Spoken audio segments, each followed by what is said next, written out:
नमस्कार दोस्तों, आप सभी का स्वागत है टेक बुलेट चैनल पे। और आज हम जो टॉपिक पढ़ने वाले हैं वो है evolution of ERP. Enterprise resource planning का इवोल्यूशन कैसे कैसे हुआ है, ये सारी चीजें हम जानने वाले हैं। बिना देर के वीडियो शुरू करते हैं और आपको सारी चीजें समझ आ जाएंगी। सबसे पहले बात करेंगे टेबल ऑफ कंटेंट्स की, यानी कि हम इस वीडियो में जानने क्या वाले हैं। तो हम 1960 में जानेंगे कि क्या चल रहा था, 1970 में क्या चल रहा था, 1980 में क्या चल रहा था, 1990 में क्या चल रहा था और 1990 के बाद क्या चल रहा है। मतलब कि inventory control, material requirement planning, MRP2 जिसको हम मैन्युफैक्चरिंग रिसोर्स प्लानिंग बोलते हैं, MRP2 विद एग्जीक्यूशन सिस्टम जिसको हम MES बोलते हैं, और ERP, इन सभी के बारे में हम डिस्कस करने वाले हैं। सबसे पहले 1960 यानी कि बिफोर MRP वाला पार्ट देखते हैं। 1960 के दौरान बहुत सारे ऑर्गेनाइजेशंस के अंदर कंप्यूटिंग सिस्टम इंप्लीमेंट हो रहे थे, डेवलप हो रहे थे, डिजाइन हो रहे थे, ठीक है। और यहाँ जो कंप्यूटिंग सिस्टम का काम था वो उनकी इन्वेंट्री कंट्रोल को ऑटोमेट करना था। इन्वेंट्री सिस्टम मतलब कि कौन सा प्रोडक्ट आ रहा है, कौन सा प्रोडक्ट खत्म हो चुका है, ठीक है। इस तरह के इन्वेंट्री को हम इन्वेंट्री बोलते हैं। आपको पता होगा कि इन्वेंट्री क्या होता है। एक कंपनी के अंदर एक स्टोर होता है, जो भी वहाँ रॉ मटेरियल्स लगते हैं, जो भी पार्ट्स लगते हैं, यूज होते हैं, जो भी रिसोर्सेज लगते हैं, वो रिसोर्सेज कहीं से आते हैं। तो जिस कंपनी के लिए आते हैं वो उसके लिए इन्वेंट्री हुआ। तो इन्वेंट्री में बहुत सारी चीज़ें आती हैं और बहुत सारी चीज़ें खत्म होती हैं। तो खत्म हो गई तो उसको फिर मंगाना पड़ेगा, यही होता है ना। और मंगाना पड़ेगा तो ये क्या करता था, इन्वेंट्री कंट्रोल पैकेज कि उसको ऑर्डर कर देता था, ठीक है, खत्म होने से पहले।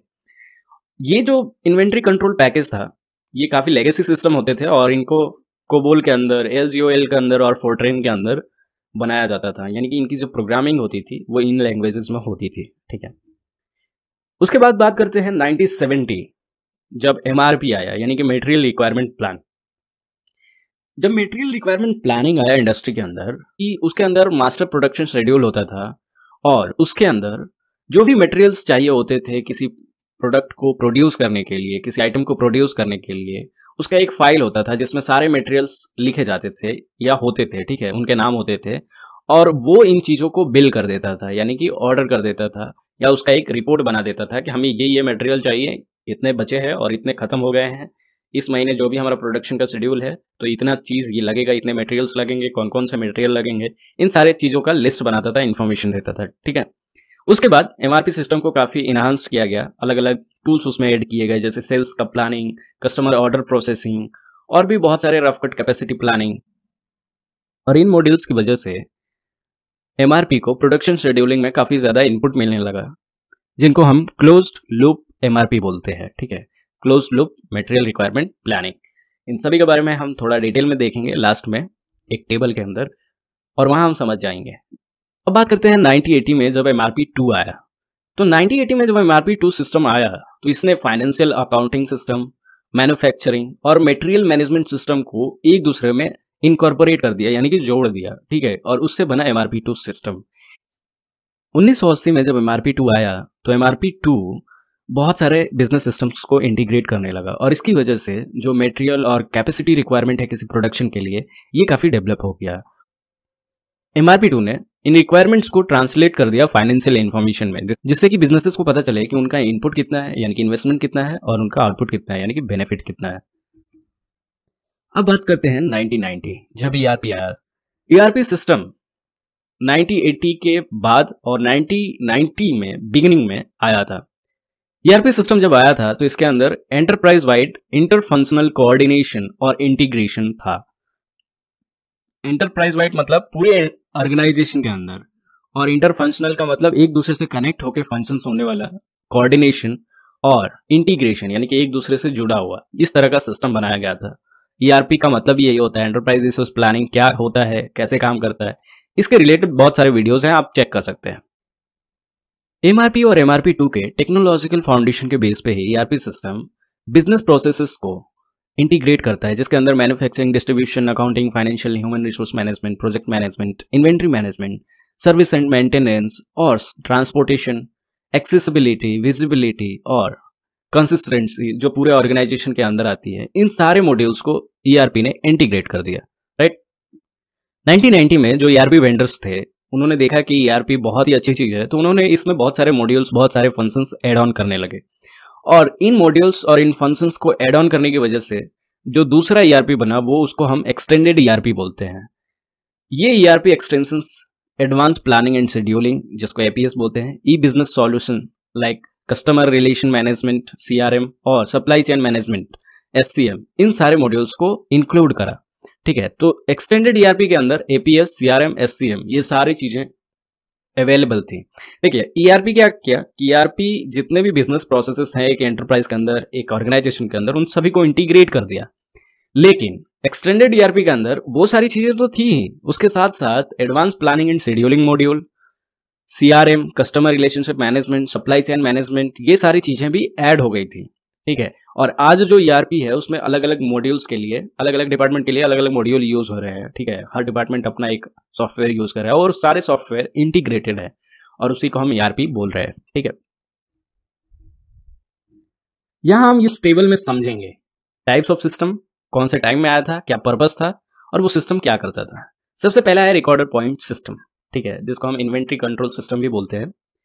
ये हिस्टोरिकल डेटा को यूज करता था फ्यूचर इन्वेंट्री डिमांड्स के लिए। देखिए जैसे किसी प्रोडक्ट को बनाने के लिए बहुत सारी चीजों की जरूरत होती है। ठीक है, तो इन्वेंट्री के अंदर यानी कि उस स्टोर के अंदर कौन सी चीजें पड़ी हैं फ्यूचर के लिए, यानी कि कौन सी चीजें खत्म हो गई हैं और कौन सी चीजें पड़ी हैं, कितने दिन चलेगी, इस तरह के डेटा। ठीक है, तो जब भी एक आइटम नीचे चला जाता था एक लेवल से, तो उसमें लेवल डिफाइन था कि अगर मान लीजिए कि ये प्रोडक्ट 2 बचा हो तो ऑर्डर हो जाना चाहिए, और ऑर्डर होने का लिमिट होता था 20 ऑर्डर हो जाए, 40 ऑर्डर हो जाए, इस तरह से कंपनी का अपना एक लेवल था। तो उसको पता था कि इस लेवल के नीचे आए तो ऑर्डर हो जाए ऑटोमेटिकली। तो जब भी वो आइटम उस प्री डिटरमाइंड लेवल से नीचे जाता था तो जो एडिशनल इन्वेंट्री थे वो ऑर्डर हो जाते थे। रिकॉर्डर पॉइंट सिस्टम इस तरह से डिजाइन हुआ था कि ये हाई वॉल्यूम प्रोडक्शन को मैनेज करता था, पर उन प्रोडक्ट्स के लिए जिनके डिमांड कांस्टेंट थे, यानी कि वो चेंज नहीं होते थे और उसकी डिमांड हमेशा रहती थी। यानी कि इस सिस्टम का जो फोकस था वो सिर्फ कॉस्ट पे था, कॉस्ट को कैसे सेव किया जाए।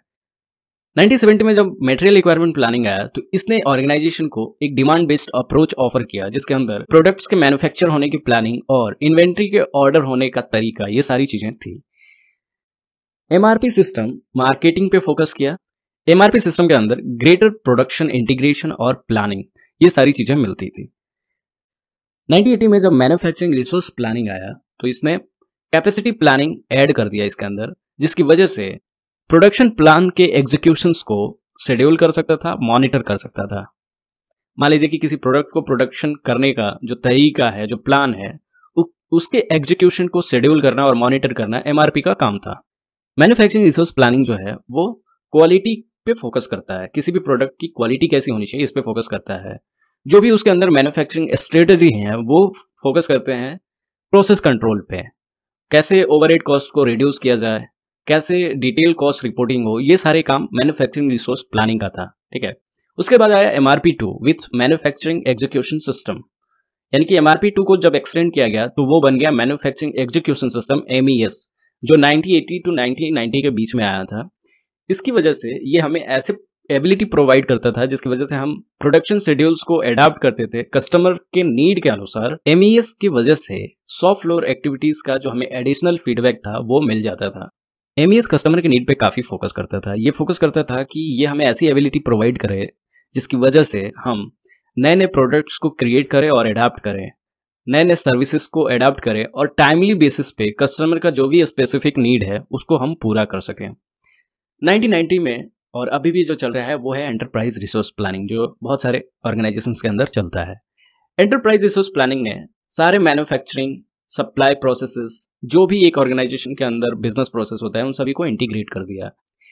ERP इस तरह से डिजाइन होता है जिसके अंदर बहुत सारे बिजनेस प्रोसेसेस को ऑर्गेनाइजेशन के अंदर के इंटीग्रेट किया जाते हैं और इस इंटीग्रेशन की वजह से सप्लायर्स, मैन्युफैक्चरर्स, डिस्ट्रीब्यूटर्स, कस्टमर्स, इनका एक सिमलेस इंफॉर्मेशन फ्लो क्रिएट होता है। ऑर्गेनाइजेशन को पता होता है कि कौन सप्लायर है, कौन मैन्युफैक्चरर है, कौन डिस्ट्रीब्यूटर है, कौन कस्टमर है। ठीक है, तो इस तरह का एक इंफॉर्मेशन फ्लो क्रिएट हो जाता है ERP की वजह से, क्योंकि सारे बिजनेस प्रोसेसेस इंटीग्रेटेड होते हैं। ERP जो सिस्टम होता है वो सप्लायर, मैन्युफैक्चरर और कस्टमर डेटा को सप्लाई चेन के माध्यम से इंटीग्रेट कर देता है। वैसे ERP के अंदर बहुत सारे मॉड्यूल्स होते हैं, लेकिन सप्लाई चेन के माध्यम से ये सप्लायर से लेके, मैन्युफैक्चरर से लेके कस्टमर डेटा, इन सभी को एक दूसरे के साथ इंटीग्रेट करता है। 1960 में हमारे पास रिकॉर्डर पॉइंट सिस्टम था, जिसको हम इन्वेंट्री कंट्रोल सिस्टम भी बोलते हैं। 1970 में मटेरियल रिक्वायरमेंट प्लानिंग आया। 1980 में उसी मटेरियल रिक्वायरमेंट प्लानिंग को थोड़ा सा इन्हांस किया गया, तो वो बन गया मैन्युफैक्चरिंग रिसोर्स प्लानिंग, MRP 2। 1980 और 1990 के बीच MRP 2 को भी बहुत सारी इंप्रूवमेंट की जरूरत थी, और जब इंप्रूवमेंट हुआ तो ये बन गया MES, मैन्युफैक्चरिंग एग्जीक्यूशन सिस्टम। 1990 में एंटरप्राइज रिसोर्स प्लानिंग आया, और एंटरप्राइज रिसोर्स प्लानिंग आज भी चल रहा है। उसमें अलग अलग मॉड्यूल्स होते हैं, CRM होता है, SCM होता है, प्रोजेक्ट मैनेजमेंट होता है, और बहुत सारे मॉड्यूल्स होते हैं जो एक दूसरे के साथ जुड़े होते हैं। ठीक है, तो होप कि आपको समझ में आया होगा इवोल्यूशन ऑफ ERP। मिलते हैं नेक्स्ट वीडियो में, तब तक के लिए धन्यवाद।